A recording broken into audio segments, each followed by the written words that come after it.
One of the things that kind of freaks me out about Medigap Plan G is that when I get into the Medicare industry, this is way back, right around when the financial crisis happened, and 2008. And so one of the guys that I work with said, yeah, I got a call from this guy and he's on Plan J. And I remember Plan J. And the only thing that I remember, I think I have one client that's still on it, but one thing about Plan J was that was the premier plan. And what we were doing back then was telling people, why don't you just get Plan F? It has the same thing as Plan J, except for it didn't have like a little bit of home health care from what I remember, but it was a lot cheaper.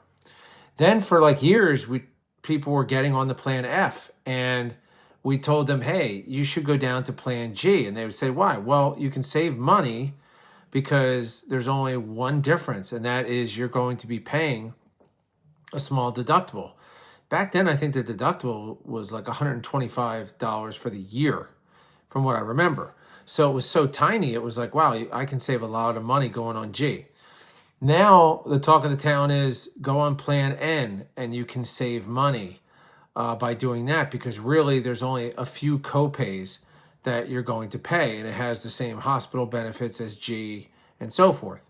And premium wise, you can save money. But here's the difference about Plan N and Plan G versus the F and the G.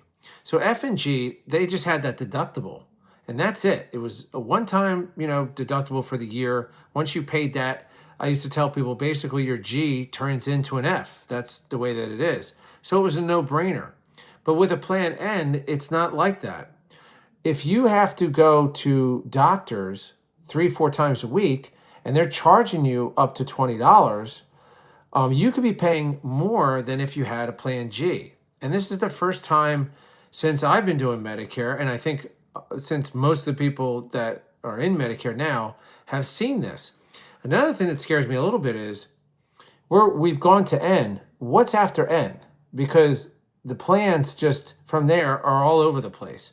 If you take a look at some of these plans like Plan K and Plan L, I knew guys that used to put people on these plans, and it was just too confusing. And I was like, ridiculous. I was like, I'm not doing this. I'm staying with Plan F, G, and N. But back then it was really F and G, and I think it was almost 100% G. So one of the biggest things about G is this is the last time you're going to see a plan without copays, and it's a little bit scary. So take a look at G. I'll see you at the next video.